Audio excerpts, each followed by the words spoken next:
azul y verde, ¿no? Hola. Buenas tardes a todas y a todos. Es un honor recibir a Rita Segato, antropóloga, escritora, docente, activista feminista, en la Biblioteca Nacional, lugar por el que deben circular todos los debates y discusiones que se expresan en la sociedad, las políticas, las culturales, absolutamente todas. Es realmente un honor tenerte, Rita, hoy, en el marco del ciclo Autores por Autores, un espacio ideado por el equipo de radiodifusión, Ana da Costa, Gastón Francese, que van a entrevistarla. Es un ciclo que intenta ahondar en la producción de los escritores y autores argentinos y intenta, a su vez, acrecentar el patrimonio de la biblioteca creando un registro audiovisual de estas entrevistas que quedan en nuestro acervo y que pueden ser luego consultadas por todos aquellos que lo deseen. Invito luego a pasar por la exposición Emancipades, no sé si todos la pudieron ver, que traza una parte de la historia de la lucha de los derechos de las mujeres y es muy interesante que la vean, pueden ver nuestro material. Bienvenida y los dejo con la entrevista. Gracias.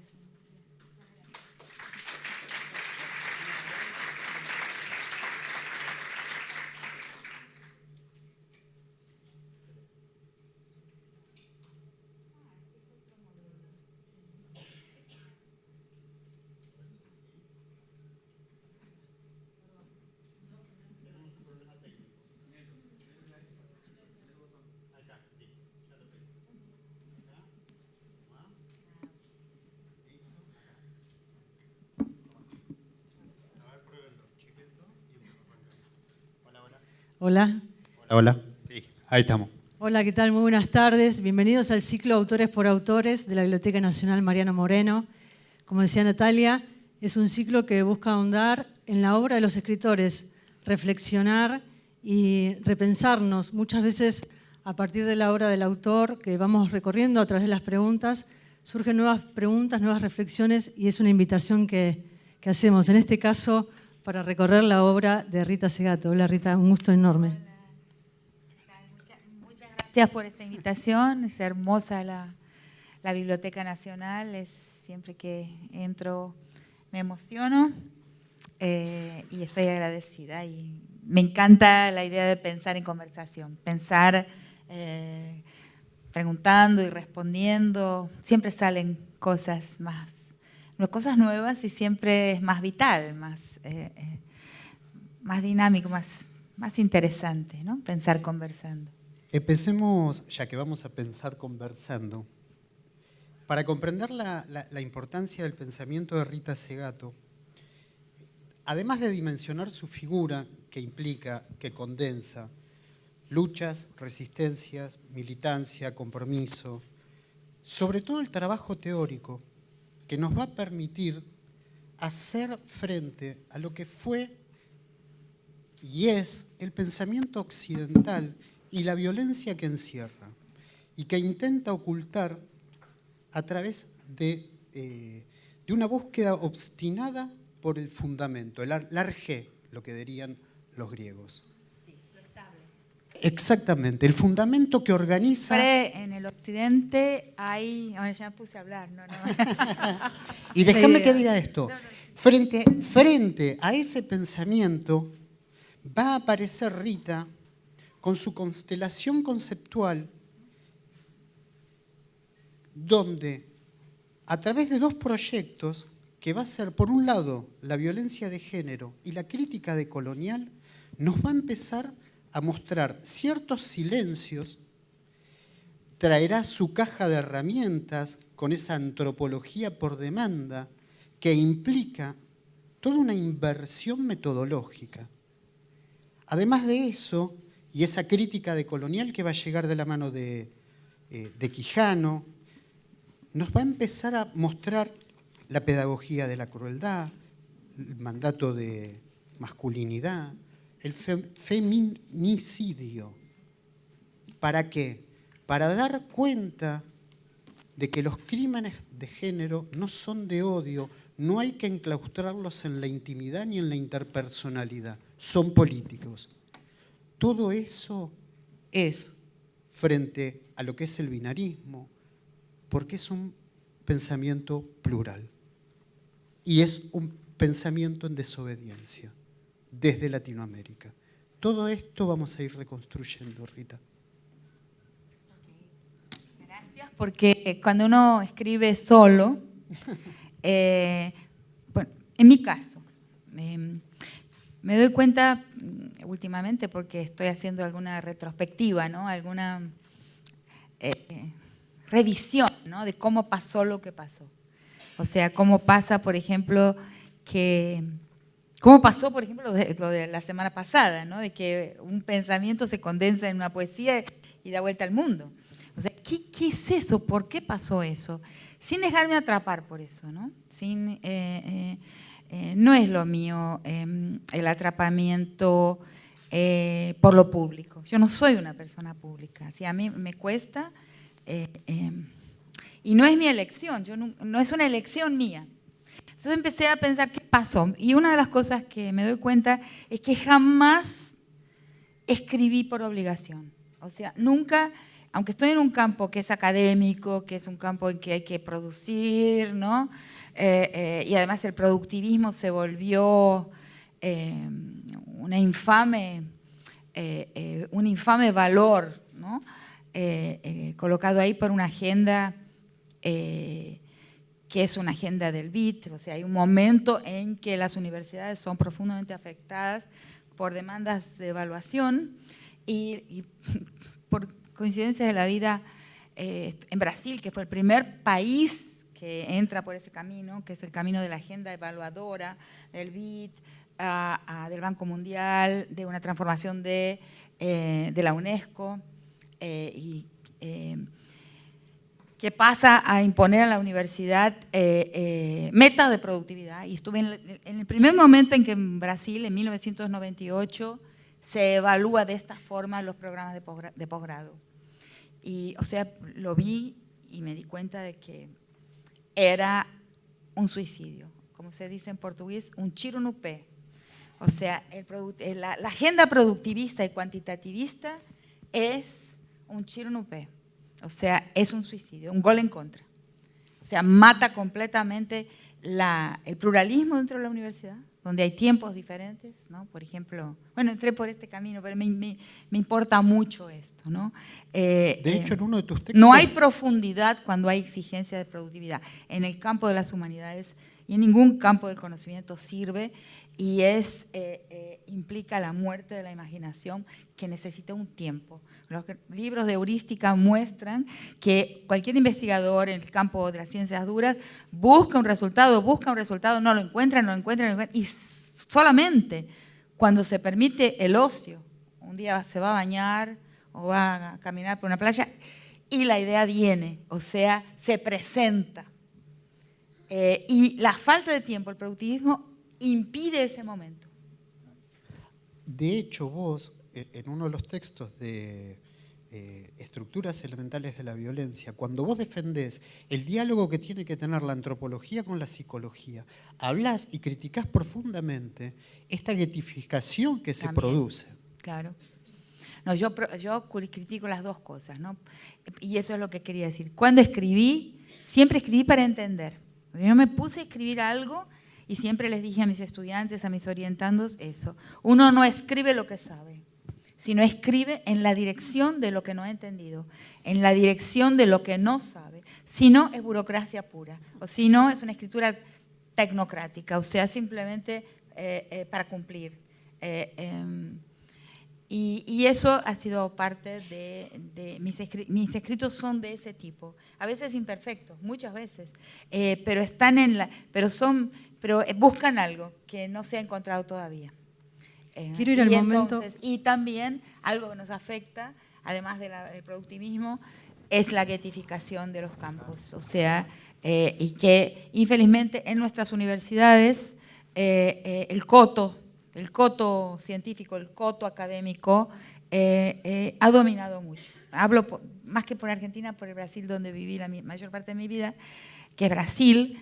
Entonces, mientras mantenemos el disciplinarismo, o sea, el cerramiento, el gueto disciplinar, permitimos también el poder de algunos dueños de ese corral. Son corrales de poder. Entonces, por eso ha sido tan interceptado, tan impedida la interdisciplinaridad en nuestros países, porque en los Estados Unidos, o sea, imitamos de Estados Unidos, imitamos del norte todo menos lo bueno. Y lo bueno son las universidades, por dos razones.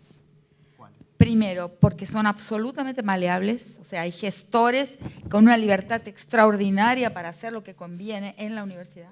O sea, son inmensamente maleables. Por ejemplo, la interdisciplinaridad es abierta. En muchas universidades no se contrata a alguien que no sea capaz de tener un pie en cada campo, en dos campos diferentes, que pueda dialogar interdisciplinarmente.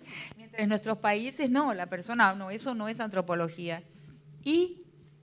O sea, eso no es comunicación. Y la comunicación no existía hace muy poco tiempo. Los geógrafos son los únicos que para revivir, renacer como disciplina, renacieron mediante la radical interdisciplinaridad. Y así hoy la geografía es la disciplina de punta de las humanidades, la novedad. Tomo cafecito mientras que a mí me gusta hablar. Me encanta. Yo tomé nota de algunas palabras que dijiste y voy a remitir la pregunta a esas palabras. Hablaste de Brasil, donde fueron tus primeros trabajos, las universidades, la escritura, este ejercicio de la equivocación también. Y voy a ese momento en que el desarrollo de tus investigaciones llegó con la demanda de un coronel militar, de la policía militar, en el año 93, porque casualmente los números de violación callejera eran muy altos en ese entonces y fue un tema que te fue propuesto. Vos estabas dando clases en la universidad y ese tema se estableció en tu vida y nunca más pudiste dejarlo, y es el tema de la violencia de género. Y quiero tomar un testimonio donde vos trabajaste durante muchos años con estudiantes ahí en esa universidad, escuchando a presos sentenciados con prontuario, y te colocó en el camino de la comprensión de la violencia sexual hasta hoy. Dijiste, la violación es un crimen enunciativo, que dice algo a alguien. Entonces tomo de ahí este primer trabajo tuyo, donde te ancla vos en el recorrido de toda tu obra, y te pregunto qué dice la violación y a quién desde este lugar que es enunciativo. Claro, ese es el tema de las estructuras elementales de la violencia, pero después nunca lo abandono, ¿no?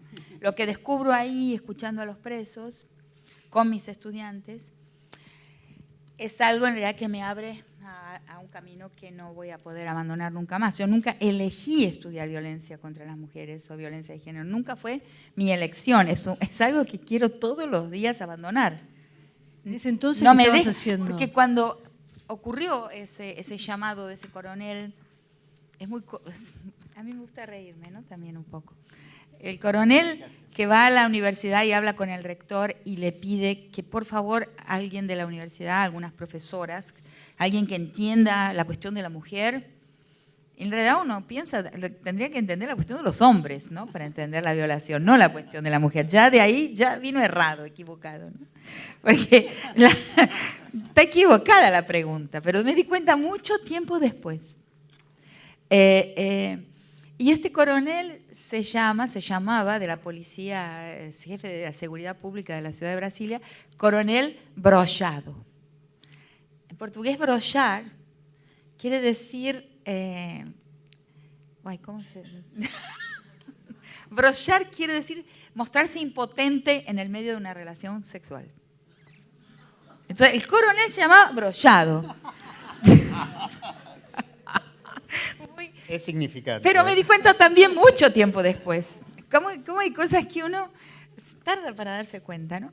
Bueno, entonces el coronel Brochado pidió, y ahí entonces encuentro algunos temas que me acompañan hasta el presente y se van, digamos, van floreciendo, se van desplegando, desdoblando es la palabra.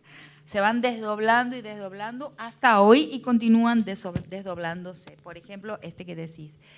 Entonces, ¿qué es la violación? ¿Para qué es? Y ahí, claro, la escucha, yo soy antropóloga.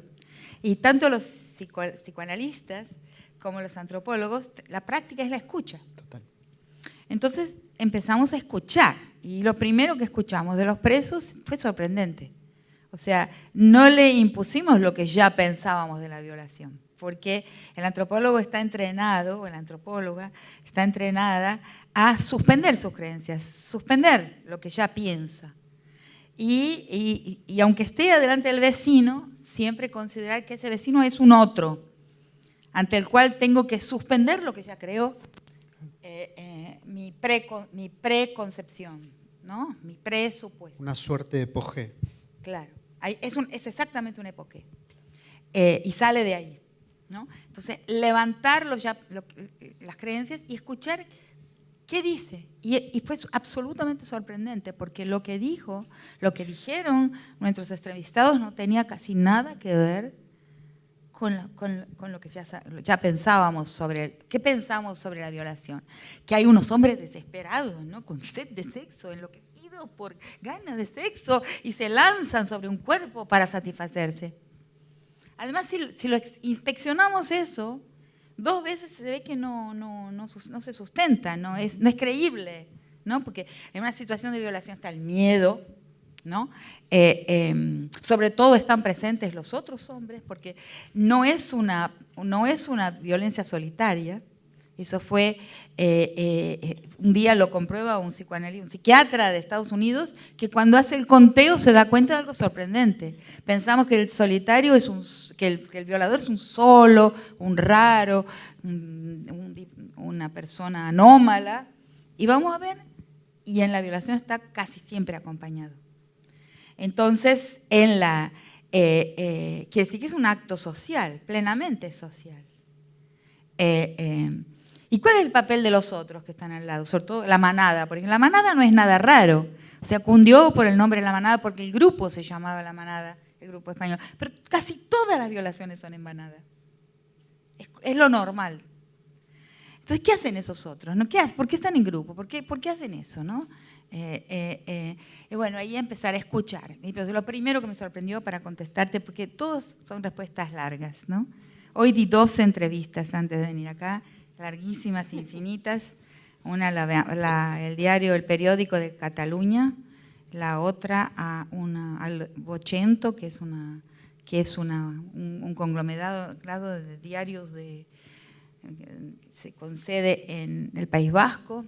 Ayer di para la BBC, para el Mercurio, o sea, estoy La BBC, porque después vamos por lo de a Chile. mostrar un Ahora lo video. vamos a Sí. hacer. Entonces, Esa presencia se ensombra.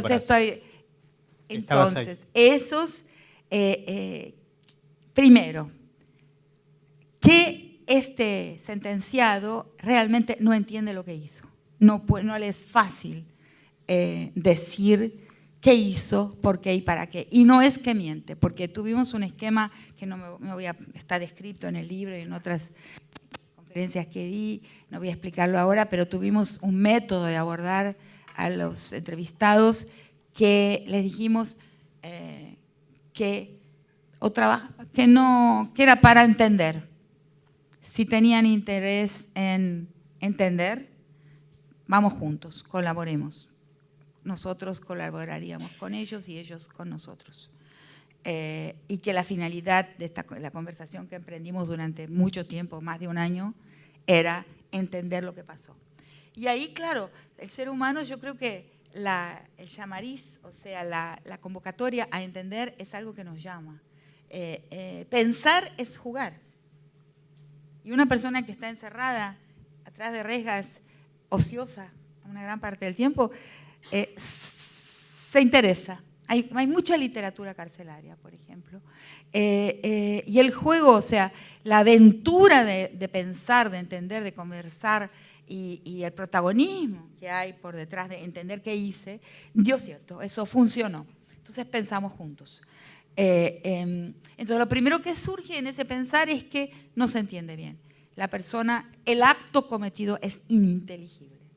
Segundo paso, ¿por qué es ininteligible? Porque no hay un para qué. Es decir, te robo esta caja porque la quiero. Eso es un para qué. El robo, O decir, me encarga, como es muy común en Brasil, me encargaron que te mate y te mato.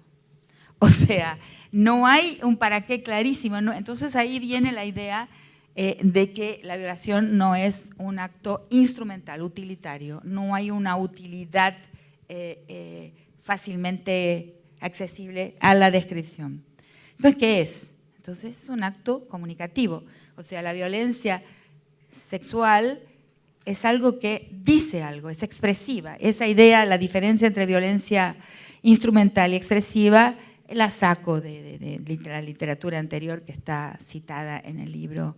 Existía, pero yo la utilizo, ¿no?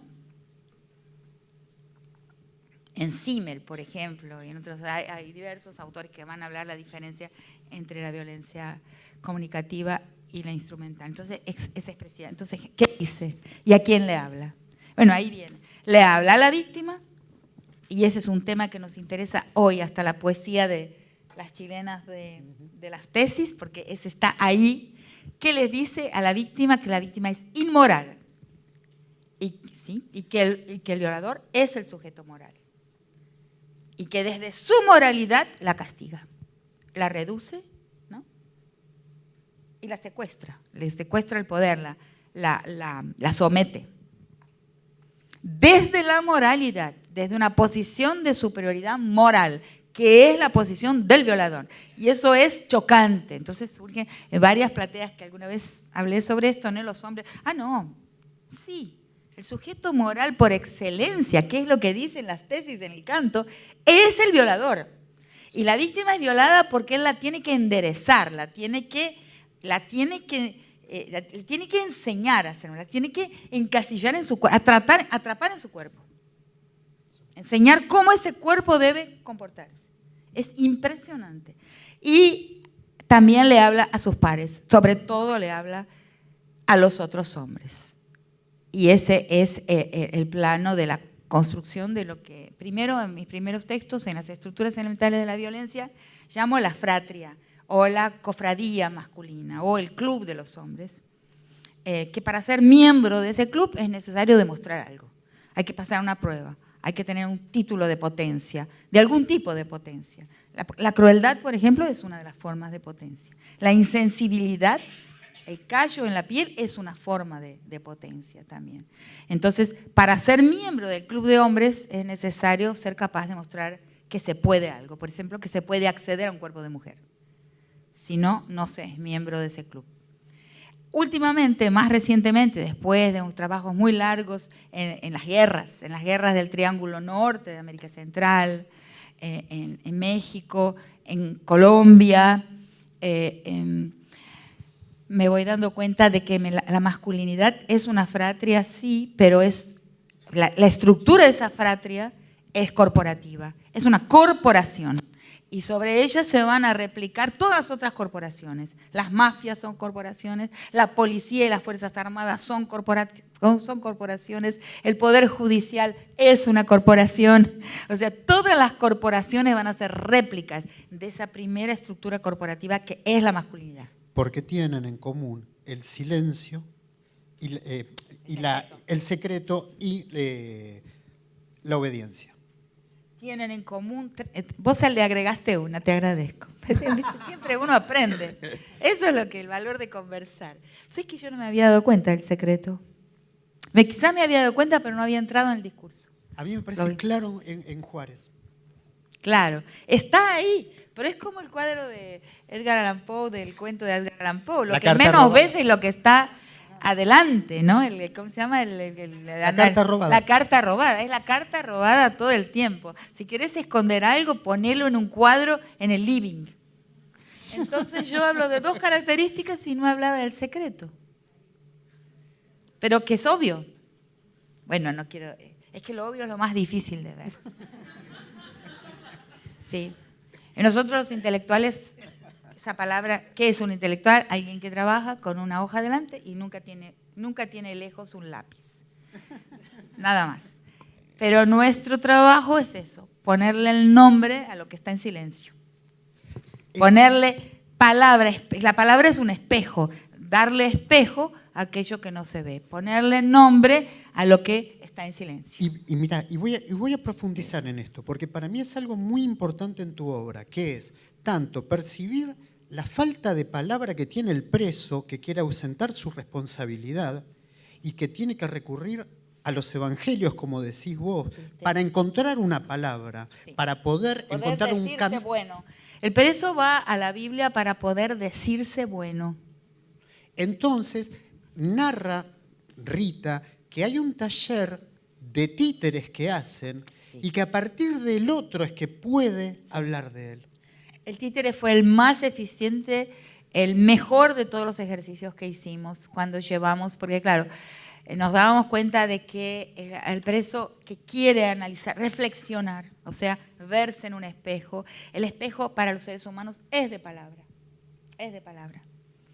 y no tiene vocabulario, no tiene todo el vocabulario que necesita para inclusive poder analizar y reflexionar sobre la complejidad del crimen que cometió, que es un crimen del cual es responsable, pero es un crimen en el cual la sociedad lo atraviesa. Es un crimen social, es un crimen en el que un mandato social atraviesa al individuo. Entonces, para poder verlo, para poder analizarlo, para poder entender lo que le pasó. Por eso cuando dicen, no, pero los presos no pueden ser rehabilitados, no pueden, siempre son reincidentes, los presos por violación, no lo podemos saber. Pues las cárceles no tienen las herramientas que necesitan para que se pueda reflexionar, para que no hay espejo. El déficit de espejo es uno de los grandes déficits generales de la sociedad, algunas sociedades más que otras. Los argentinos somos bastante espejados, yo creo. Ahora me di cuenta con lo de Evo Morales que no tanto como pensaba. Ya vamos a llegar, pero, ya vamos a llegar. Pero que dentro de las filas de la izquierda hay torturadores, hay que sí, no puede ser, falta espejo. Pero comparado con otros países tenemos bastante, somos muy palabreros, es una nación, un país muy palabrero, la región metropolitana, Buenos Aires, pero también las provincias, toda nuestra poética, la lírica, yo creo que es un país que se espeja bastante, pero aún así, en la cárcel hay un déficit de vocabulario y los mismos guardianes de la cárcel lo dicen, el preso es silencioso. Entonces, llevamos los talleres de la palabra. Muchas cárceles del mundo hay ONGs, hay iniciativas que llevan la palabra. Entonces, la que mejor funcionó fue la del títere, porque en el títere el sujeto se duplica y habla en otro. En lugar de decir yo, ¿no? Hice aquello, en fin, escribí un poema, una narrativa a partir de un sujeto que hay. En la cárcel entendí, yo soy muy lerda, muy lenta. Tantos años de escolarización y es en la cárcel que entendí lo que es un sujeto poético. Lo había estudiado en el libro muy bien muchas veces, pero un preso escribía muy bien, uno de los presos más viejos, más antiguos, de más edad. Y entonces, pero escribía, y le digo, pero usted escribe como si anoche hubiera estado en el bar de la esquina. ¿Cómo hace? En sus textos parece que usted está en la calle. Y me dice, ¿y usted nunca escuchó hablar del sujeto poético? ¡Qué vergüenza! ¡Qué vergüenza! Sí, avergonzante. Bueno, y así, entonces el títere funcionó muy bien porque lo que no se puede decir en primera persona, en la duplicación de la primera persona en otro sujeto, se puede decir. Fue impresionante. Rita, hablabas de las cárceles y en la segunda edición de La guerra contra las mujeres sumaste 2 nuevos capítulos que los escribiste entre 2017 y 2018 y uno de ellos habla justamente de un feminismo antipunitivista a un antipunitivismo feminista, donde señalás que la única solución es la comprensión de la raíz del mal. Y hablas justamente de esto, de la cárcel como duplicación del mal, que no es la respuesta. ¿Y cuál es la reflexión que nos puede ayudar a comprender? Difícil. Claro, yo me vi en una situación muy difícil ahí. Me vi en una situación muy difícil porque como alguien que trabajó mucho tiempo en cárceles y después colaboró con gente que acá en Argentina trabajó en cárceles también mucho tiempo, por ejemplo, el proyecto de la Universidad Nacional de Quilmes, que acompañé en algunos momentos a la cárcel de Campana, a mi colega Rodolfo Bardinelli, que también realizó un proyecto semejante aquí, todo. Y también a una persona que considero mi amiga, Claudia Cesaroni, que es una gran militante anticarcelaria. Después acompañar a la, nunca me acuerdo el primer, por la memoria, ¿cómo se llama? No es la Fundación por la Memoria, es la Comisión por la Memoria, que cada año, ¿no?, a través de mi amigo Cañón, mi extrañado amigo Hugo Cañón, y acompañé los trabajos anuales de ir a las cárceles de la provincia de Buenos Aires y ver lo que pasa ahí, la infamia, lo que es la tortura, el sufrimiento de los encarcelados. Entonces, un lado mío estaba vinculado a la defensa de los derechos humanos de los encarcelados y el otro lado mío es vinculado naturalmente al feminismo, que ahí entran en un conflicto, entran en una fase de atrito, ¿no?, de disonancia, porque el feminismo está pidiendo leyes punitivas y los activistas anticarcelarios están criticando el punitivismo. Y me encontré en una saia justa, se dice en portugués, en una falda estrecha, ¿no? ¿Cómo pensar esto? Y bueno, hice un intento. Esos 2 capítulos son un pasito en la dirección de ese intento. Déjame agregarte el color de la cárcel y contanos. Pero tengo que terminar de contestar. Ay, no. Hoy me peleé con la periodista que me entrevistó todo el tiempo. ¿Usted quiere hacerme muchas preguntas o que yo conteste pocas profundamente? Pocas profundas. Entonces, bueno, yo también quiero las otras preguntas, pero que no es rap, no puede ser. Entonces,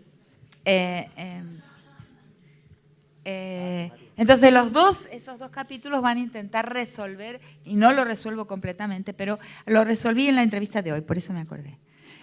Lo había resuelto antes, pero pude sintetizarlo, lo tengo rápido ya. Los jueces no han entendido su función pedagógica. Cuando una sentencia de juez, lo más importante en ella no es que va a poner una persona atrás de las rejas, porque esa persona va a ser sustituida por otra en la sociedad inmediatamente. ¿Por qué va a ser sustituida por otra en la sociedad inmediatamente?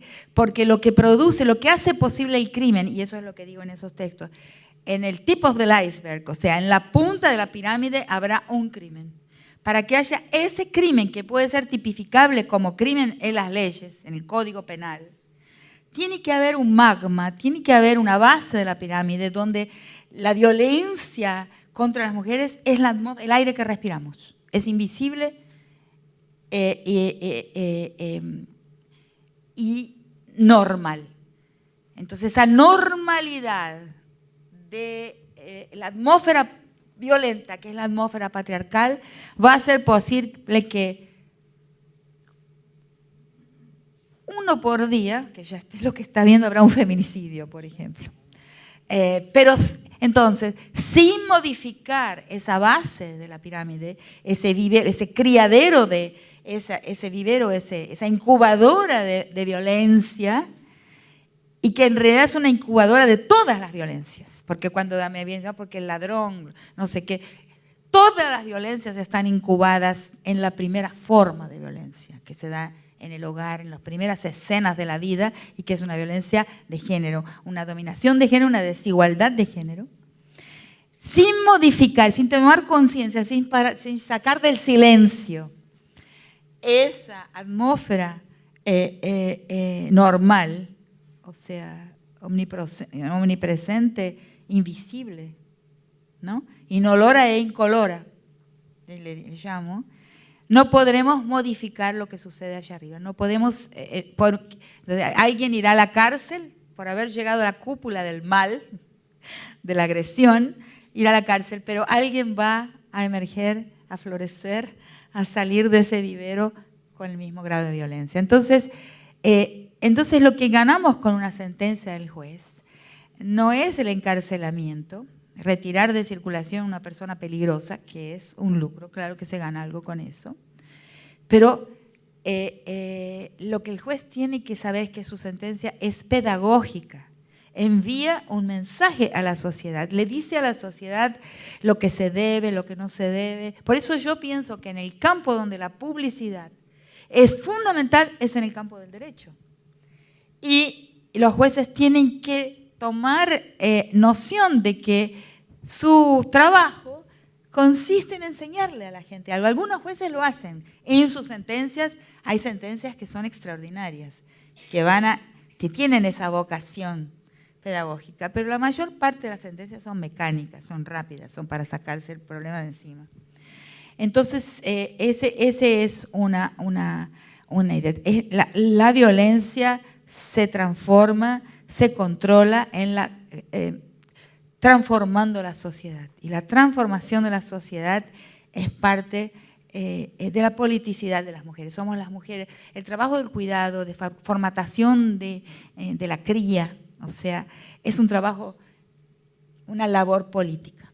Lo que pasa es que a las mujeres nos han expropiado de la idea y de la conciencia de que lo que hacemos es en cada gesto político, hasta la manera en que estoy hablando acá, riéndome al mismo tiempo que hablo, o sea, distendiendo este espacio, que es un espacio, desconstruyéndolo, es político. Nosotras podemos reírnos de otra forma, podemos intimar de otra forma, yo te puedo tocar, te puedo pellizcar. Eso todo es parte de nuestra politicidad. Es un cambio en el espacio público que estamos introduciendo las mujeres y que, como digo, las mejorías que estamos introduciendo las mujeres en la vida, mostrando la politicidad de nuestros gestos, nuestras acciones, nuestras formas de ocupar el espacio público, no son beneficios solo para las mujeres. Son una lucha para toda la sociedad. Eso para mí es fundamental. Es fundamental. Son para las mujeres y para los hombres y para todos.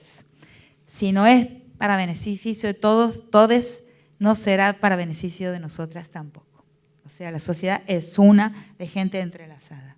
Yo predico contra la guetificación del feminismo.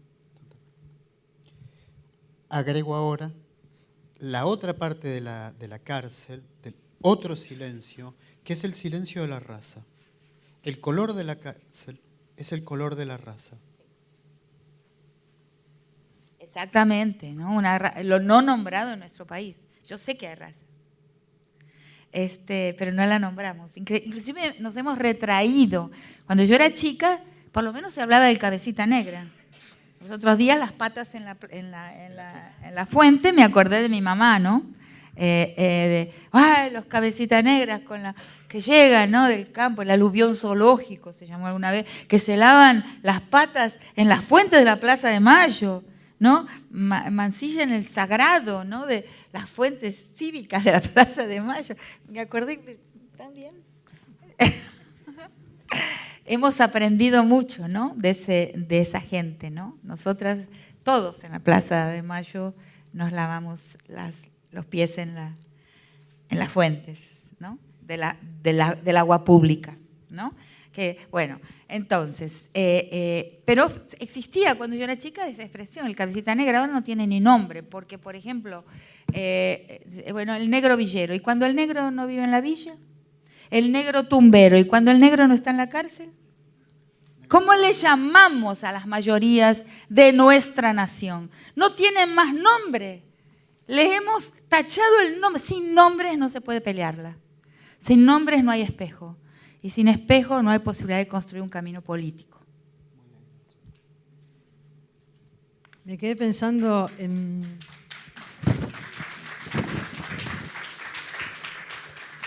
Estamos transmitiendo por el canal de YouTube de la Biblioteca Nacional el ciclo Autores por Autores de la Biblioteca Nacional, donde pueden ver ahí a todos los autores que han pasado en estos 2 años, cerrando este ciclo con Rita Segato en esta oportunidad, con público. Toda una experiencia para nosotros con Gastón, que, como decíamos al comienzo, intentamos reflexionar y pensar en la obra de los autores. Me quedé pensando en una de las tantas cosas que dijiste, Rita, y planteás en uno de tus libros que el mayor desafío es llevar la cuestión del patriarcado del borde al centro, de este paradigma en que pensamos el mundo. Bueno. ¿Puedo terminar? Sí. Gracias. Ahora la y buscamos soluciones. Bueno, ahí hablas que hay que desmontar dos estructuras, la simetría binaria y el mandato de masculinidad. Y tomé una frase de tu libro y decís que la violencia contra las mujeres es el caldo de cultivo, un poco lo que decías recién, de todas las otras formas de violencia y dominación. Esta frase la tomé de la guerra contra las mujeres. ¿Cuáles son las estructuras, si podemos pensar o acercarnos a reflexionar sobre eso, que hay que desmontar para cambiar este paradigma? Bueno, hay que desmontar el mandato de masculinidad. O sea, si desmontamos el mandato, que no significa que no haya hombres. A mí, infelizmente, me gustan bastante. Pero no es que no haya hombres, pero desmontar el mandato de masculinidad que pesa sobre ellos en primer lugar. En primer lugar, y ahí hay un debate en el feminismo, no, en primer lugar las víctimas somos nosotras. Sí, nosotras somos víctimas porque nos matan mucho más de lo que matamos. O sea, porque la mujer muere de asesinato muchísimo más, infinitamente más de lo que asesina. Son rarísimas las cárceles donde hay mujeres presas por homicidio. Son rarísimos los casos de homicidios. No es que no seamos violentas, pero no somos violentas de una forma final, de una forma letal, de una forma sin regreso, porque la violencia letal es una violencia sin retorno, donde no hay forma de cicatrización, esa vida no retorna. Las mujeres no cometemos, es rarísima la mujer que comete ese tipo de violencia. Sí somos muy agresivas. Yo misma tengo una lengua viperina. Como me decía mi mamá, ¡ay, vos tenés lengua viperina! Me decía y se encerraba en el baño de terror de escuchar lo que yo era capaz de hacer. ¿Qué decías? Como de todo. Yo me acordé recientemente también. Es un arma, es violentísimo, el lenguaje es violentísimo. La lengua es letal de otra forma, porque después el ataque letal viperino con la lengua hay retorno. Se puede rehacer eso, se puede rehacer ese ataque, hay vida. Mientras hay vida hay esperanza. Ahora, el ataque a la vida, el ataque letal no tiene retorno y las mujeres no cometemos ese tipo de ataque. Es muy raro, es muy rara la mujer que mata. Cuando mata es, en general, en última instancia, en defensa propia, para no morir, ¿no? Ahí les puedo contar un cuentito. Sí, obvio. Por ejemplo, una amiga mía, una profesora en la Universidad de Brasilia, tenía una señora que trabajaba en su casa que siempre venía con marcas de heridas, moretones, entonces tenía un marido muy violento. Yo siempre le pregunto, ¿cómo está? ¿Cómo está fulano? Y le digo, ¿y dónde está? Bueno, ¿cómo está? Ah, dice, está en el hospital, porque no sabés lo que le pasó. Dice, estaba ella con una pellera, en portugués una pellera es un cuchillo muy grande que se usa para descamar el pescado, sacar las escamas del pescado. Estaba en la cocina sacando las escamas del pescado y llegó el borracho y ya llegó a la cocina con la mano en alto para pegarle y ella agarró el cuchillo y le atravesó las costillas, le atravesó un pulmón. Entró por un lado y salió por el otro. Quedó un mes entero en terapia intensiva y se salvó. Ah, bueno. Pasó el tiempo y ¿cómo está? Dice, no sabés, me dijo.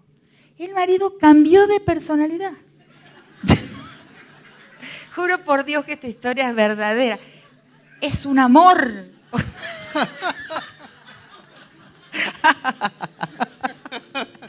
Sí, dice, es otra persona. Es una historia que me encanta contarla. ¿Te acordás de alguna otra? Casi mata sin querer matar, ¿no? Casi mata sin querer matar. Pero realmente fue grave la... Déjame puntualizar y ayudarnos a pensar esto, Rita. Vos cuando planteás en estas...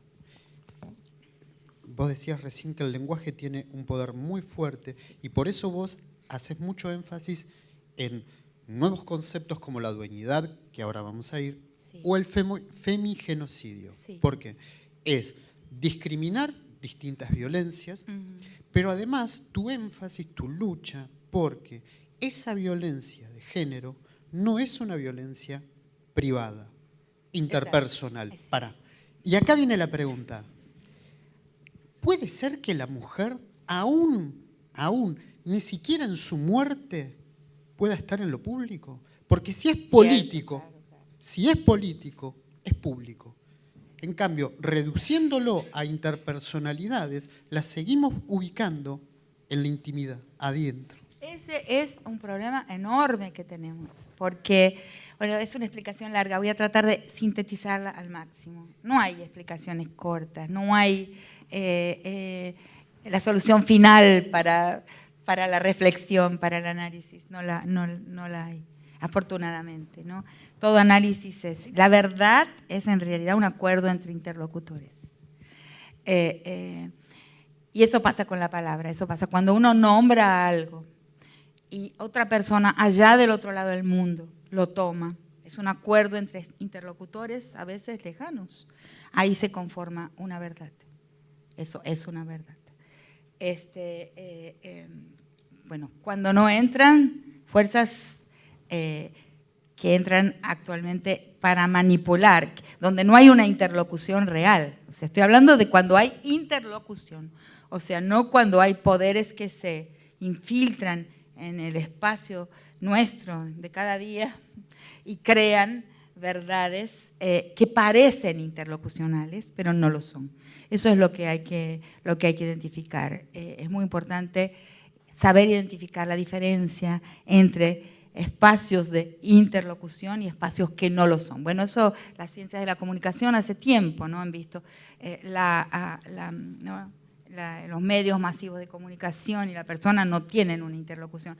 Aunque hubo un periodo dentro de las ciencias de la comunicación que se hablaba del receptor y que el receptor tenía una libertad, eso ha caído por tierra. Yo nunca lo creí, pero fue largo el periodo liberal en los estudios de la comunicación en que se hablaba del poder del receptor, de resignificar, de entender de otra forma su libertad. La historia ha probado que no es cierto. Pero entonces, me olvidé. Yo lo que decía es que vos cuando hablabas del femigenocidio para sí. ubicarlo en lo público. Claro, no. Entonces, ¿qué pasa? Con el proceso de tránsito a la modernidad, lo que era un espacio plenamente político, lo que era un espacio plenamente habitado por diversas personas, público en el sentido de colectivo, que era el espacio doméstico, se nucleariza. Al nuclearizarse se despolitiza. O sea, y toda la política queda secuestrada, ¿no?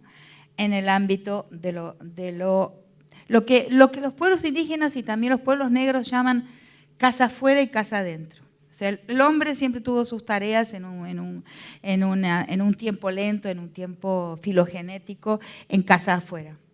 Y la mujer siempre tuvo su ámbito en casa adentro, ¿no?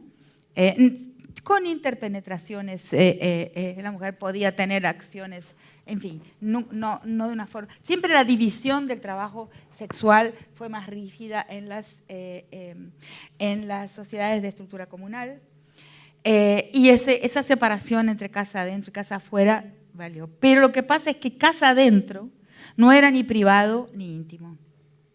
Eso se va a la nuclearización de la familia en el tránsito a la colonial modernidad. Y en mi perspectiva teórica, siempre que hablamos de modernidad, anteponemos la palabra colonial modernidad, para decir que el presupuesto de la colonia y colonización fue indispensable para el tránsito, el trayecto al mundo moderno. No hay modernidad sin coloniantes, no hay modernidad europea antes del proceso colonial. Eso es Aníbal Quijano, un autor que es obligatorio, ¿no? Pena que se haya ido ya de entre nosotros. En fin, pero entonces, ahí con la nuclearización del espacio casa adentro, que se vuelve íntimo y privado, todo lo que tenga que ver con las mujeres se despolitiza. O sea, podemos encontrar un cadáver acribillado por un sniper, acribillado por un ejército en la calle, y si es un cadáver de mujer, nuestro imaginario, nuestros esquemas cognitivos, nuestra grilla cognitiva va a conducir ese cadáver al espacio de lo íntimo. Lo va a transformar en un cadáver íntimo y privado por alguna razón. Es nuestra cognición que lo hace, porque está formateada por esa grilla colonial moderna que ha nuclearizado, ha transformado el espacio nuestro, el espacio del cual somos ciudadanas, somos habitantes natas, que es la casa adentro, en un espacio sin política, un espacio que está afuera de las decisiones colectivas, afuera, totalmente expropiado de su politicidad.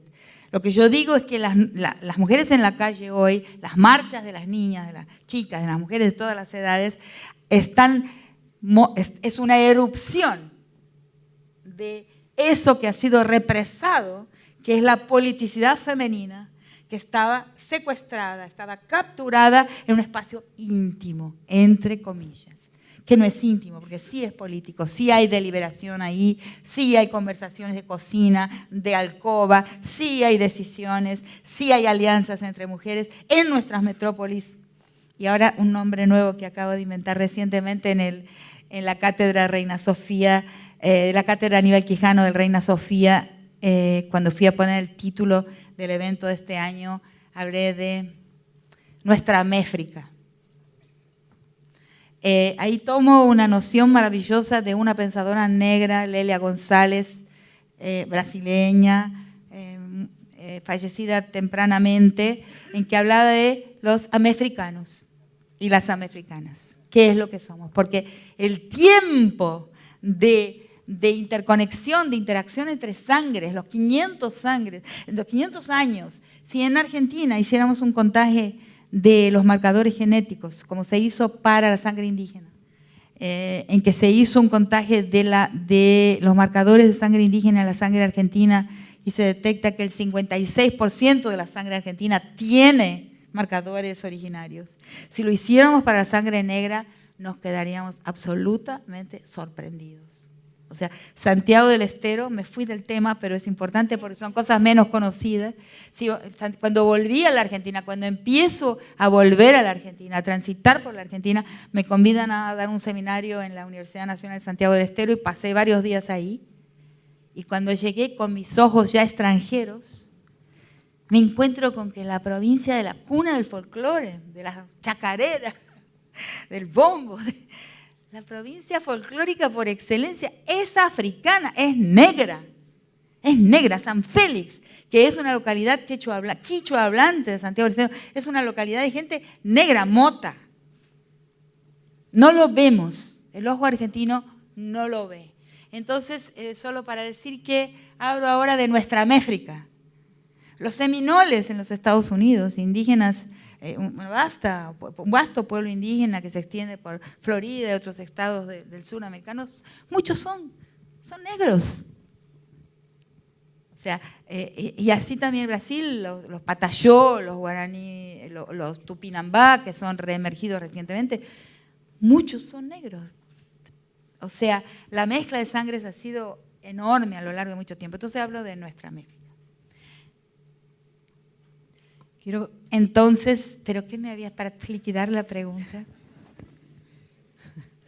Lo que decíamos era que el femigenocidio permite discriminar. Sí, entonces, bueno, pero eso fue una nueva palabrita, ¿no? Una nueva. El femigenocidio, ¿por qué? Porque cuando voy a Ciudad Juárez, me doy cuenta de la presión de los medios y las autoridades, eso fue en 2006, por transformar los crímenes de Ciudad Juárez en crímenes íntimos. Entonces uno veía la televisión, estaba todo mezclado ahí. Más un marido celoso mató hoy a su mujer, su no sé qué, la pandilla de no sé. Estaba todo mezclado y en esa indiferenciación era imposible entender lo que estaba pasando en Ciudad Juárez. Entonces, ahí fue el primer momento en que me doy cuenta de que es absolutamente imprescindible. Y me costó años convencer a mis colegas y compañeras feministas de la importancia de separar para los fines de la inteligibilidad de la investigación forense inclusive, o de la sentencia de los jueces, entender la diferencia que existe entre los crímenes, los feminicidios íntimos y los feminicidios públicos, o de las nuevas formas de la guerra, de los escenarios bélicos nuevos, de nuevo tipo, que son característicos de América Central, de México, de Colombia. Entonces empiezo esa prédica y después les pongo un nombre. Hablo de los feminicidios, son todos los crímenes, asesinatos, agresiones letales a las mujeres por razones de género, pero que en el medio de todos ellos hay crímenes contra las mujeres que no son de la intimidad y que están creciendo. Y además, esas formas de violencia bélica contra las mujeres, que bueno, ahí paso a hacer el peritaje para Guatemala, sobre el caso Sepursarco, en fin, me llaman a varias formas de poder entender formas de asesinato de las mujeres que no pueden ser referidos al hogar. Inclusive ahí me encuentro con algo que sí vale la pena contarlo, porque todavía no lo escribí, que cuando hago mi peritaje para el caso Sepursarco, que es un caso en que un grupo de mujeres mayas quechíes, no quichés, quechíes de las tierras bajas de Guatemala, durante los años 80, Ríos Montt, o sea, la guerra represiva de Guatemala, sus maridos eran reclamantes de tierra, o sea, y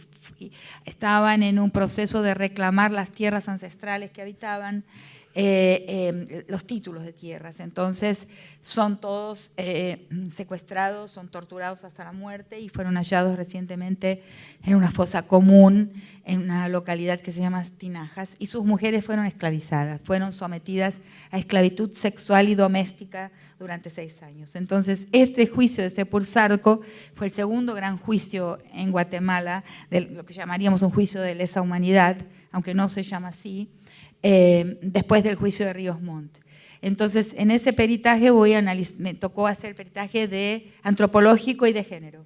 Entonces, voy a analizar la violencia de guerra como un arma de guerra, o sea, como es hoy, ¿no? como el testimonio que di los otros días, testimonio de experta en el juicio de Zárate Campana, o sea, fui citada por el fiscal Pablo Parenti para dar un testimonio de experta sobre los centros de concentración, centros de detención clandestinos de la región de Zárate Campana, donde se cometieron muchos actos de violencia sexual, como se están cometiendo hoy en Chile.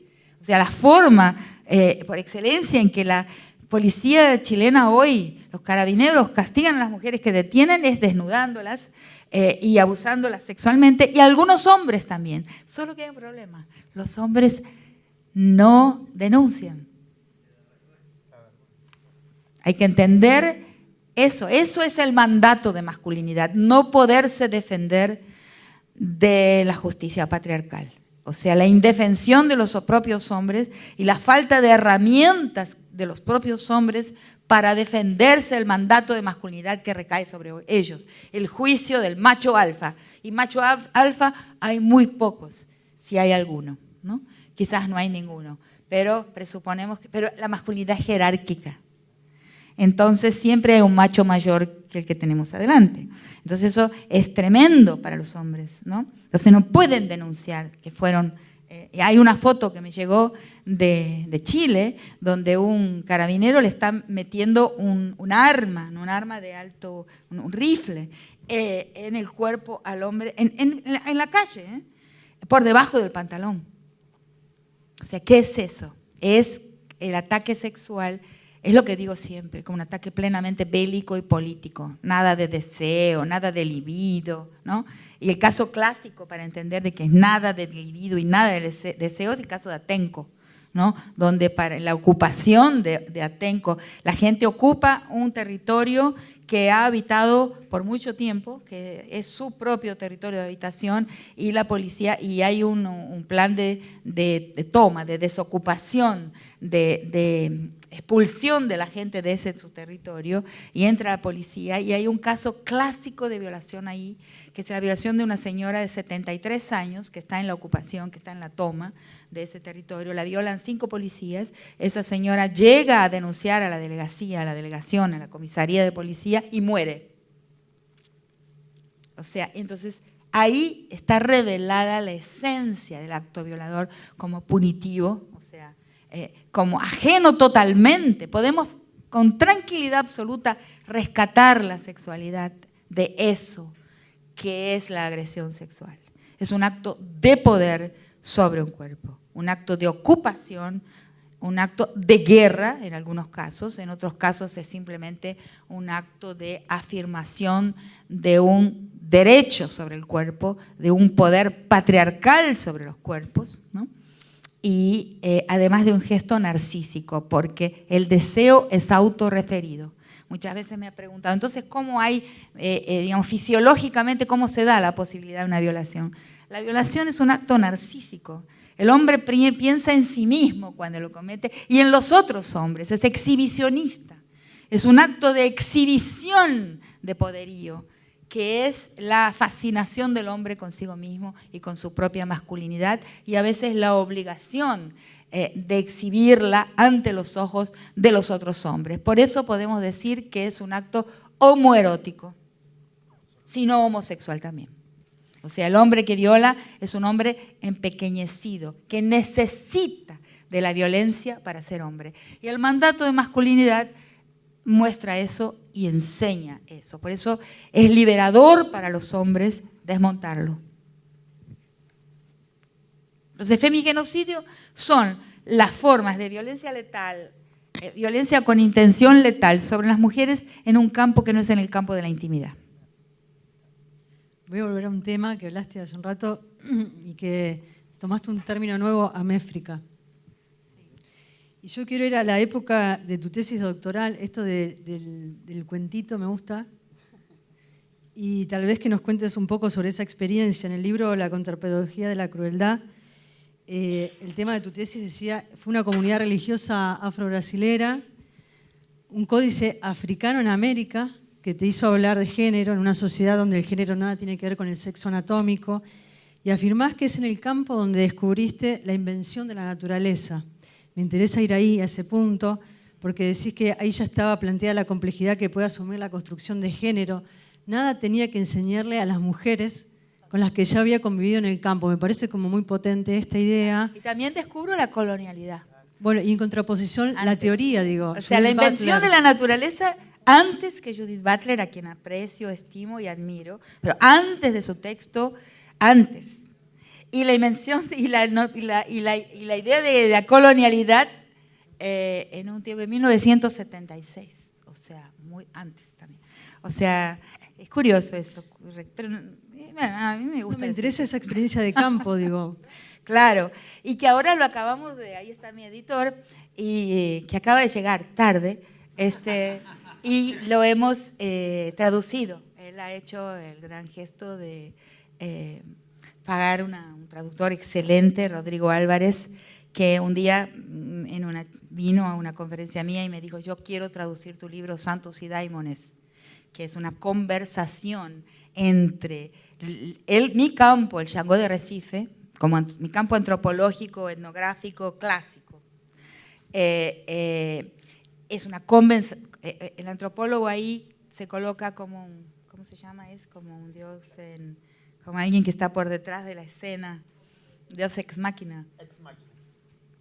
Y pone ahí una conversación entre ese mundo afroamericano de Recife, que fue mi tesis doctoral, y el estudio del panteón como una forma de hablar de la personalidad humana, y la tradición de la imagen en el occidente. Platón, Plotino, el Renacimiento, Jung y los post-jungianos. Toda esa tradición de psicología analítica que no es la tradición del psicoanálisis, que también he leído bastante para las estructuras elementales de la violencia, he leído muchísimo muchísimo psicoanálisis, pero para el diálogo entre Occidente y África, o Occidente y África en Brasil, la psicología que entra y que es compatible y que puede dialogar con ese mundo es la psicología de la imagen, no la de la palabra.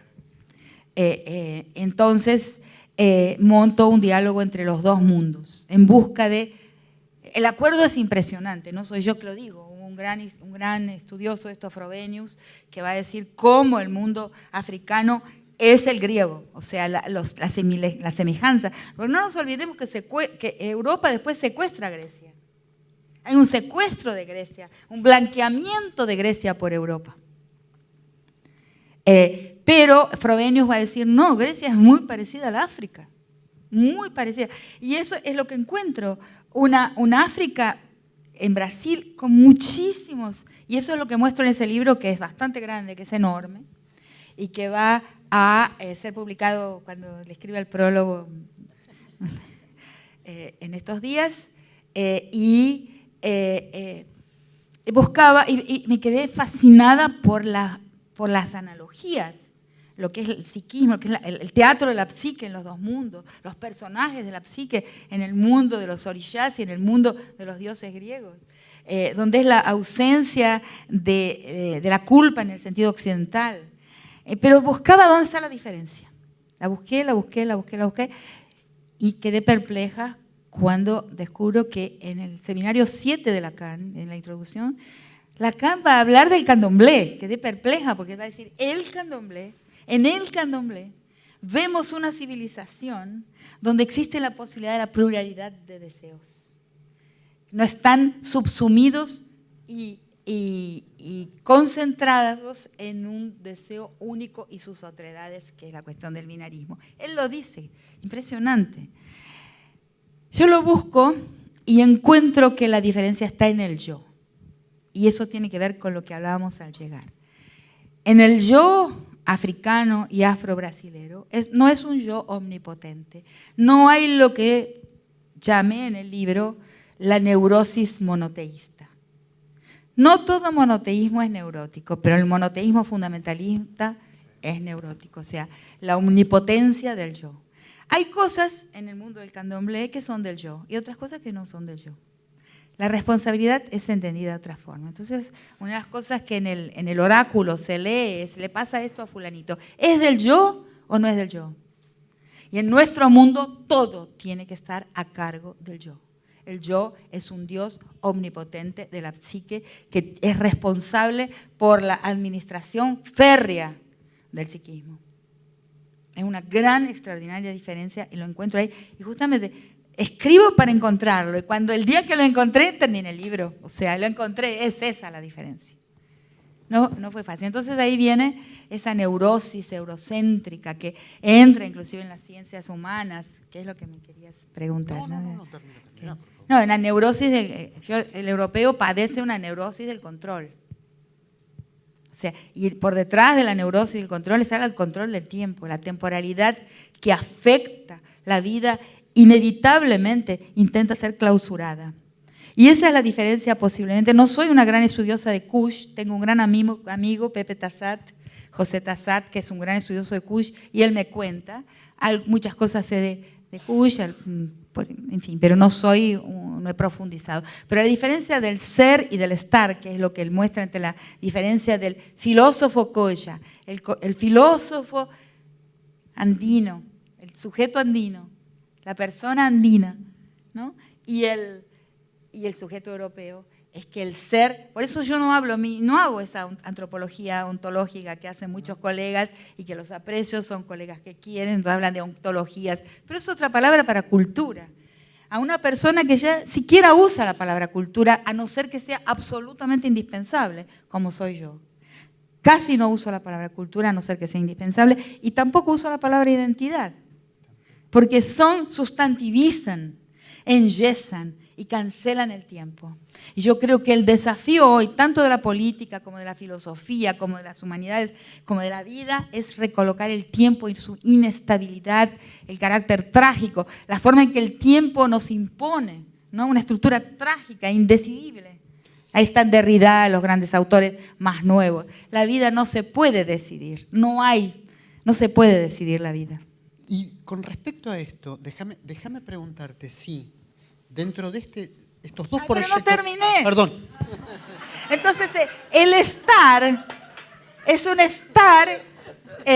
perdona, pero porque el ser es eso, el estar es lo otro. El estar es un estar siendo, ¿viste? No sé dónde voy a estar de aquí a un rato.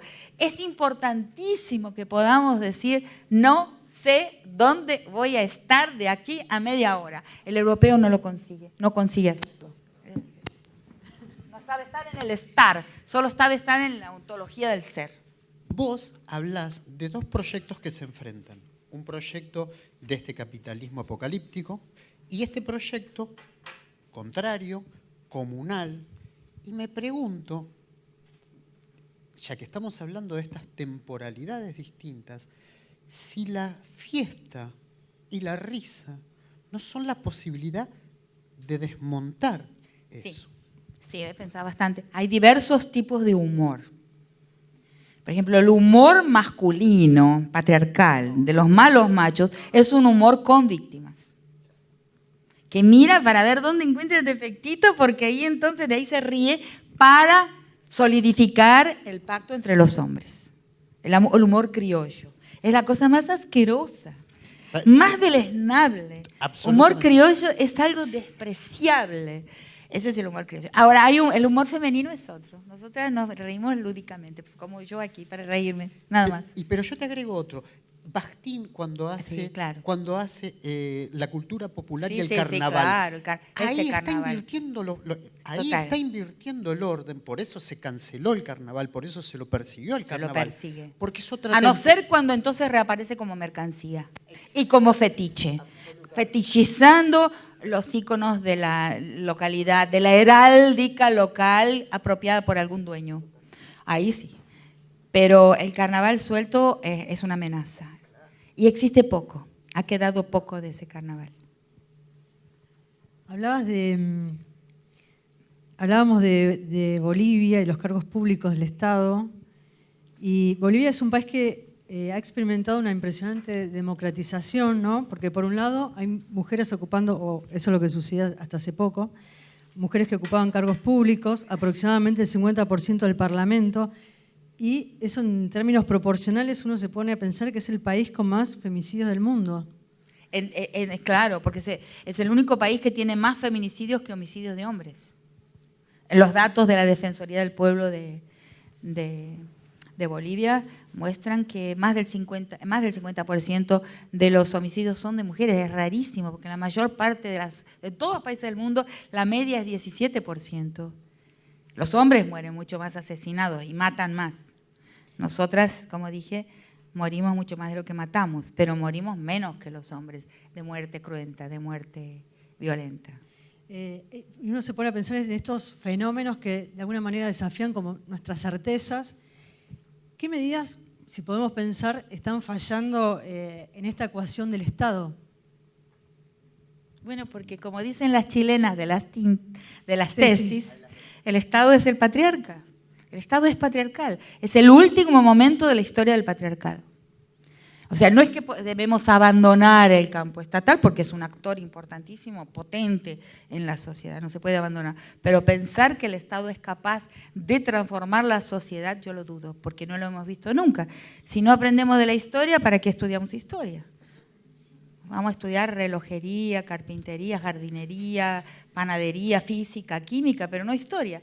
No he visto un único caso de intento de transformar las sociedades del Estado que haya llegado a destino. El Estado es coercitivo, sobre todo nuestros estados, los del lado de acá, que no tienen nada que ver con los del lado de allá, excepto España, que es un país criollo como nosotros. No sé si hay español, yo lo digo. Lo he dicho en la Complutense más de una vez y nadie me ha matado todavía. Debe tener algo de verdad. Yo creo que España está a mitad de camino entre este lado del mar y aquel lado del mar, y el síntoma que permite leer a España así es el síntoma de la violencia de los hombres españoles, la violencia de género y la sordez del Estado a la violencia, la manada. O sea, menos mal que la Audiencia Real tomó vergüenza del clamor mundial que se armó por el crimen de la manada, porque las sentencias anteriores fueron vergonzosas. O sea, le dijeron a la víctima, tenías que morirte, porque tenías que defenderte. Defenderse era morir frente a 5 hombres, uno de ellos policía. Si la víctima se defendía, moría. Y esas otras sentencias anteriores, en esas instancias anteriores a la de la Real Audiencia, le dijeron, tenías que morirte porque tenías que defenderte. La condenaron a muerte. Es mejor morirte que ser violada. Yo no pienso eso. Eso es patriarcal. No es mejor morirse que ser violado. De ninguna manera. Cuando llegaba Rita le mostré rápidamente la muestra de Emancipades, vimos algunas de las cosas y pensamos en la historia. Están exhibidas en la muestra las primeras tesis doctorales hechas por mujeres y uno puede hacer como un recorrido por todos los movimientos que han pasado. Y dijiste en algún momento que un movimiento sin errores es imposible. Toda normativa tiene sus fisuras, sus errores posibles. Hay un paso importante en el camino de la teoría feminista. Y esto nos hace pensar también que nada es cerrado, por un lado. Nada es cerrado. Nada es cerrado. Y yo creo en un mundo en plural y creo que el movimiento de las mujeres, todas se quieran decir feministas o no, es un movimiento sin vanguardia, sin capturas, y yo aspiro a un mundo sin hegemonía. Los otros días me han preguntado, ¿entonces vos pensás que el movimiento feminista va a hegemonizar la política? No, yo quiero un mundo sin hegemonía. Yo quiero un mundo sin capturas, quiero un mundo sin centralismo democrático de ningún tipo, quiero un mundo sin acumulación de fuerza, quiero un mundo suelto, quiero un mundo sin una utopía obligatoria, con horizontes diversos, quiero un mundo con tiempo, o sea, donde la gente se mueve hacia sus horizontes. Entonces, pero claro, nuestros antagonistas de proyecto histórico son monopólicos. Ellos monopolizan el Dios, el bien, la justicia, la verdad y la belleza. Claro, una sola verdad, un solo bien, un solo justicia, un solo Dios, una sola belleza. Nuestro proyecto es pluralista. Quiero tomar un ejemplo que vos diste en uno de los libros sobre Irina Bacci, una gran activista de mujeres lesbianas de Brasil, que hace una crítica dentro del movimiento gay. Total. Y entonces se podría pensar que la misoginia es hegemónica y se mete en todas partes también. Claro que sí. Thatcher era una mujer. O sea, el chip patriarcal lo tenemos todos implantado. Condoleezza Rice también. Condoleezza Rice, siempre hablo de ella, además de una gran asesina, además de mujer, era negra. O sea, el cuerpo no garantiza. Tenemos todos implantados los chips de la mirada patriarcal. Es hegemónico. En ese sentido clásico, el patriarcado es hegemónico y controla nuestra mirada y nuestros deseos, controla nuestra grilla cognitiva.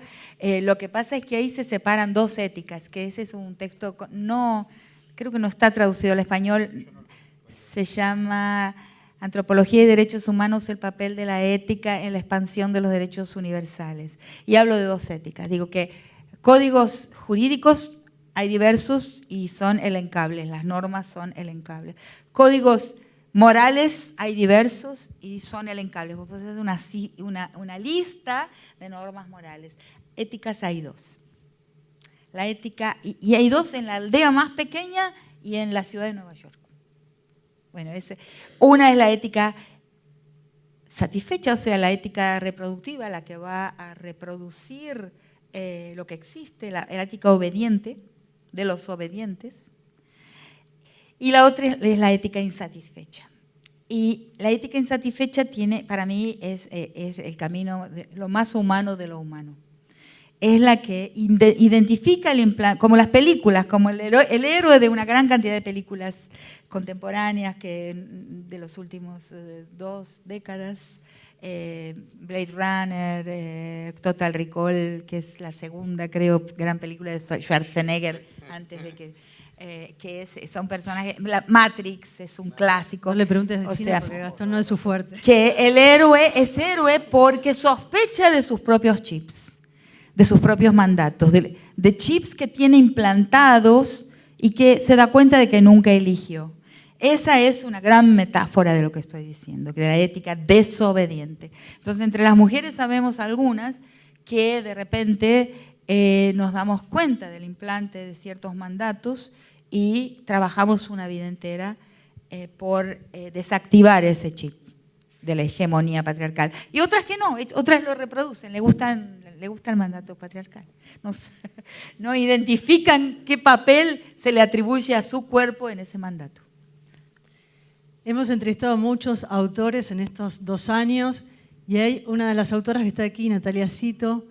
También hemos entrevistado a Ariana Harwicz, que vive en París, y cuando estuvo aquí en Buenos Aires pudimos conversar con ella sobre su obra. Y Gabriela Cabezón Cámara, que fue nuestra primera autora del ciclo hace 2 años. ¿A qué viene esto? Cuando nosotros decidimos cerrar con vos este ciclo, era porque también en las obras de la literatura empezaba a surgir este cuestionamiento, tanto desde, por ejemplo, recuerdo Selva Almada que decía, había violencia, en una de sus novelas, había violencia de género, pero no conocíamos la palabra feminicidio. O por ejemplo Natalia Cito, que está acá, habla de la problemática de la mujer para poder llegar y alcanzar ese ideal de mujer que tiene ese mandato de masculinidad. Y de madre. Sí, pero cuidado, yo diría a quien está en el campo de la literatura, cuidado con las consignas. Porque las consignas, en el momento en que las descubrimos, son muy vitales, muy preñadas de intensidad, pero se vacían muy rápidamente. Podemos, bueno, entiéndenlo, claro, entienden lo que quiero decir. Sí. Si te parece, Rita, vamos a compartir. Disculpen los errores técnicos, porque no es la mejor calidad técnica. Las autoras nos mandaron, filmaron con su celular y nos mandaron estos videos donde querían hacerte una reflexión, una pregunta a vos. Así que lo vamos a compartir ahora, si les parece, bajamos las luces de la sala y compartimos el comentario y las reflexiones de estas 3 autoras, Gabriela Cabezón Cámara, Natalia Cito y Ariana Harwicz.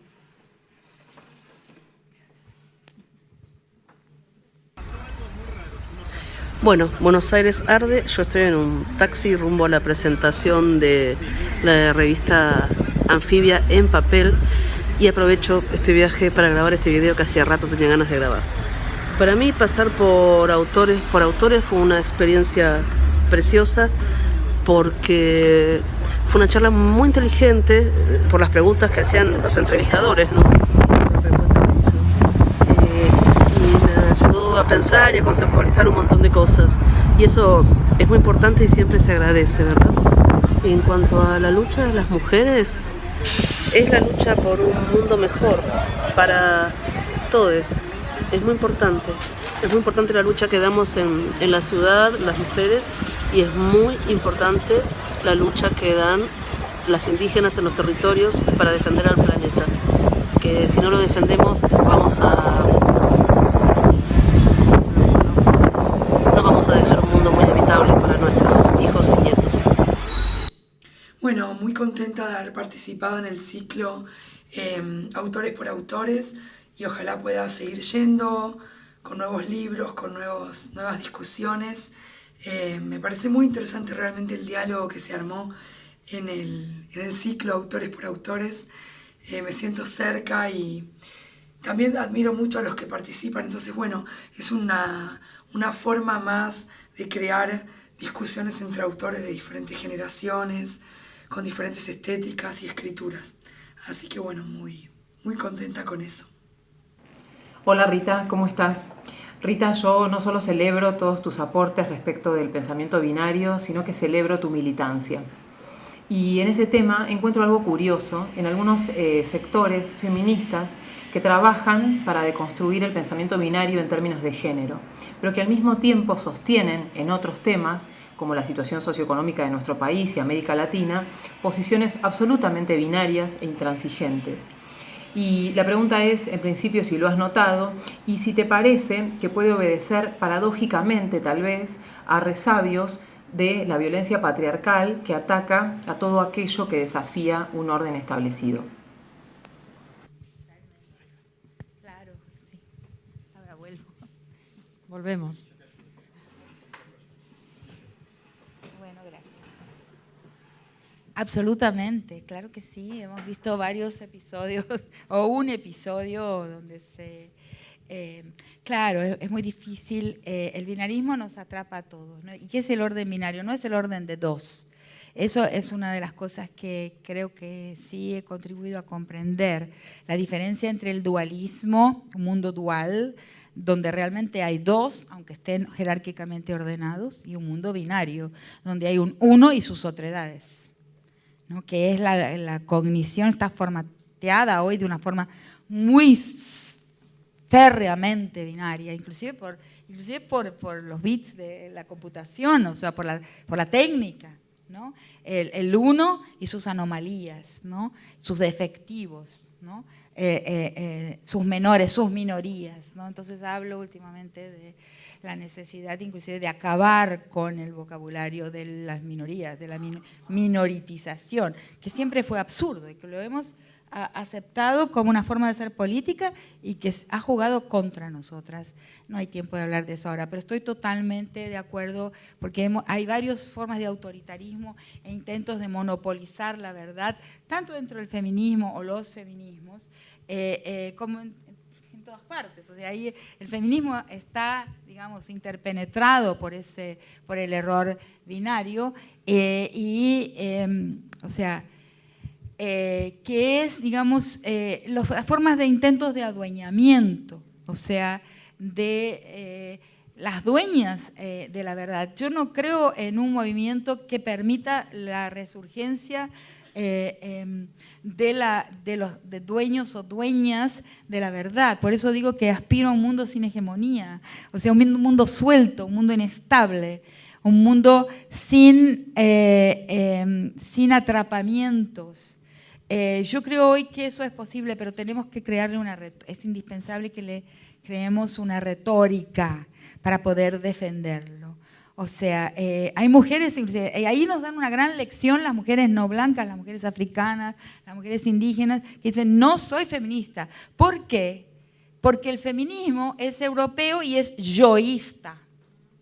¿Y qué extraordinaria definición? El yoísmo de los feminismos institucionales, o sea, del Me Too, ¿no? La diferencia extraordinaria entre el Me Too y el Ni Una Menos, que es una diferencia que se escucha en el discurso. El Me Too es una formulación del yo, me, yo también, al Estado, Estado, individuo, yo. Nosotras decimos entre nosotras que ni una menos de nosotras. El sujeto ahí es un nosotras. Es totalmente distinta la formulación, el lenguaje. El análisis del discurso lo muestra inmediatamente que atrás de esas dos formulaciones, consignas de la política, hay dos historias diferentes, dos sociedades diferentes, dos conquistas y colonizaciones y fundaciones de repúblicas diferentes, ni peor ni mejor, son diferentes. Lo que pasa es que existe una colonialidad al interior de los movimientos sociales. Y eso me lo enseñaron mis alumnos gays, cuando escribieron sus tesis, los diversos, siempre tuve, la mayor parte de mis alumnos siempre fue LGBTTIQ+, donde el más es lo más importante de todo. Entonces, siempre tuve, inclusive Irina Bachi, que es una gran histórica, militante del movimiento lésbico se dice en portugués, lesbiano en Brasil, fue mi orientanda, ¿no? Yo orienté su tesis en la que ella va a mostrar cómo dentro del movimiento, en las primeras épocas del movimiento arcoíris, del movimiento por la liberación homosexual en Brasil, ahí las mujeres lesbianas se encontraron con una tremenda misoginia de los hombres gays. Fue muy desilusionante. En su disertación ella va a mostrar los momentos del sufrimiento de las mujeres dentro del movimiento por la opresión misógina y patriarcal de los gays dentro del movimiento. Eso hubo, eso está ahí. Tienen el chip también, ¿no? El chip tiene que ser desactivado en todos, ¿no? En todas, en todes, en todos. Todos somos controlados por ese implante de chips. Pero entonces, lo que estaba queriendo decir, que perdí el hilo. Estos dos proyectos, del Me Too a Claro. al nosotros del Ni Una Menos.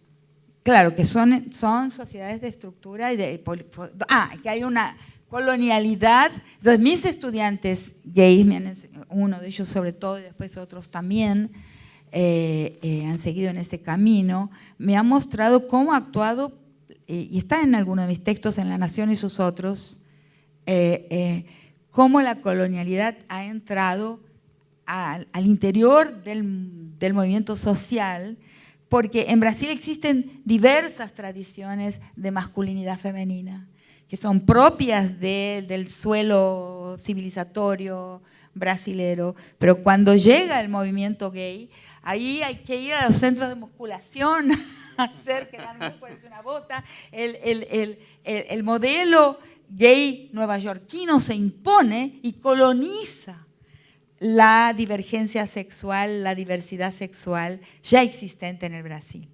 Y de la misma forma, ese es un tema muy interesante.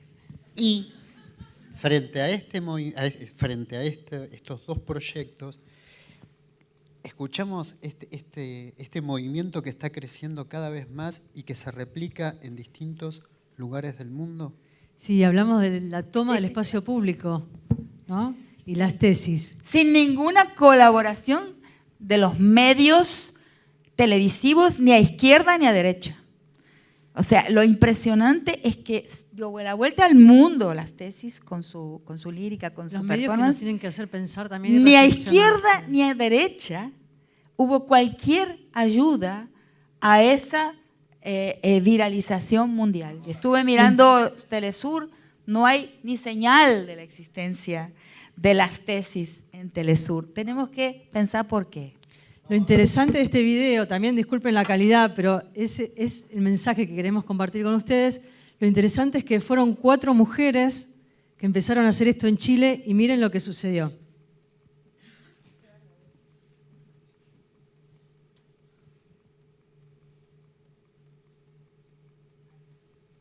Y la culpa no era mía, ni dónde estaba, ni cómo decía. Y la culpa no era mía, ni dónde estaba, ni cómo decía. Y la culpa no era mía, ni dónde estaba, ni cómo decía.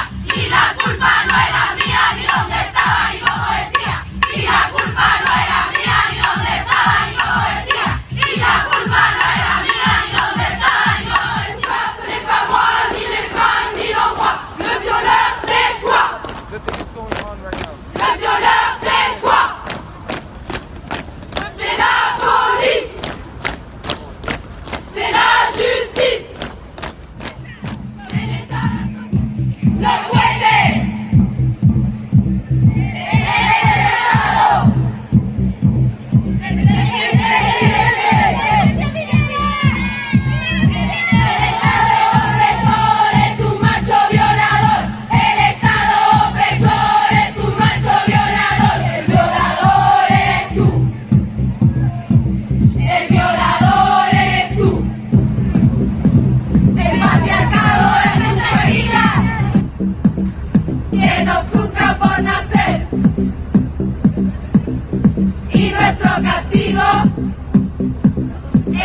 Bueno, Buenos Aires arde, yo estoy en un...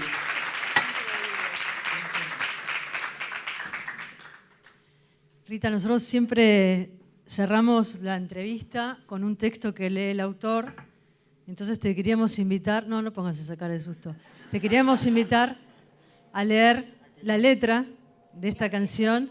Que no es un texto mío. No, por eso, una reflexión tuya sobre esto. Sí. Y si lees la canción, y así compartimos el final con la gente que está acá. Sí, y yo inclusive la estuve estudiando un poquito porque no conocía. La semana pasada en Lima conocí a una miembro de las tesis que vino a presentarse, que la vi rápidamente, pero no conozco a las autoras, ¿no? Y una de las cosas que lo deja uno perplejo, porque hay muchas consignas, mucha lírica feminista, muchas canciones feministas. Es necesario entender qué hay aquí, qué perla, qué diamante enterrado, o sea, qué secreto enterrado hay en estos versos, ¿no? Que parecen muy simples, y estuve analizándolos y no son tan simples. Realmente hay una condensación, hay un discurso de superficie, y hay una condensación de otro discurso muy compactado, enterrado en los versos, ¿no? El patriarcado es un juez que nos juzga por nacer, y nuestro castigo es la violencia que no ves. La idea inicial de la atmósfera indolora e incolora de la opresión patriarcal del normal, del día a día, ¿no? Que les hablé hoy, ¿no? Rápidamente. El patriarcado es un juez que nos juzga por nacer, y nuestro castigo es la violencia que ya ves cuando se aparece en el tip of the iceberg, lo hablé, ¿no? O sea, están leídos los textos, están aquí compactados, ¿no? Es femicidio, impunidad para el asesino, es la desaparición, es la violación, y la culpa no era mía, ni dónde estaba, ni cómo vestía. Y la culpa no era mía, ni dónde estaba, ni cómo vestía. Y la culpa no era mía, ni dónde estaba, ni cómo vestía. El violador eras tú. Eras, o sea, van cambiando de una forma muy inteligente los tiempos y algunas partículas, ¿no? Entonces el violador, entonces eras tú. Y yo pensaba, como cuando conté que el primer pedido de investigación fue, ¿quiénes son las profesoras que entienden de mujeres para que nos ayuden a entender la violencia de género? Y el violador eras tú. O sea, lo que había que entender es los hombres. O sea, tenían que llamar a expertos en hombres. No había. Entonces el violador eras tú. Y después dice, y el violador eres tú. Eras tú. Son los pacos, los jueces, el Estado, el presidente. Lo que acabo de decir, que el Estado y esas estructuras son el último momento de la historia de los hombres, de la política puerta afuera, casa afuera. El Estado opresor es un macho violador. El Estado opresor es un macho violador. El violador eras tú. El violador eres tú. Duerme tranquila, niña inocente, sin preocuparte del bandolero, que por tus sueños, dulce y sonriente, vela tu amante carabinero, el que la viola. Entonces, ese está en los textos también, que el sujeto violador es el sujeto moral por excelencia, que la violación es una forma de moralización, de imposición de un orden moral a la mujer. El violador eres tú, el violador eres tú, el violador eres tú, el violador eres tú. O sea, son potentísimos, y es impresionante cómo los públicos, los diversos públicos del planeta, porque aquí no está Istambul, no está Palestina, no está algunos países del África donde me han llegado también lo mismo, pero en lenguas africanas, en fin, está, como digo, en árabe también, y quizás las que han pagado más caro por eso son las mujeres turcas, ¿no? Que están amenazadas por la ley, amenazadas de encarcelamiento. Pero justamente el Estado es eso. O sea, lo confirma la tesis, ¿no? De las tesis. Gracias por este tiempo de conversación que nos... Yo les estoy muy agradecida por la paciencia y por darme esta oportunidad de explicar mejor algunas cosas mías. Y fue un momento para mí placentero. lúdico. Sí. Bueno, qué lindo que hayas usado esa palabra, gracias. Rita Segato, cerrando el ciclo de Autores por Autores.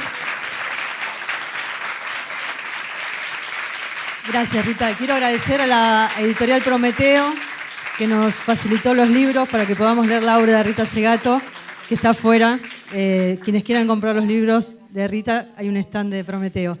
Gracias a todos por haber venido. Los esperamos el próximo año con una nueva temporada de Autores por Autores.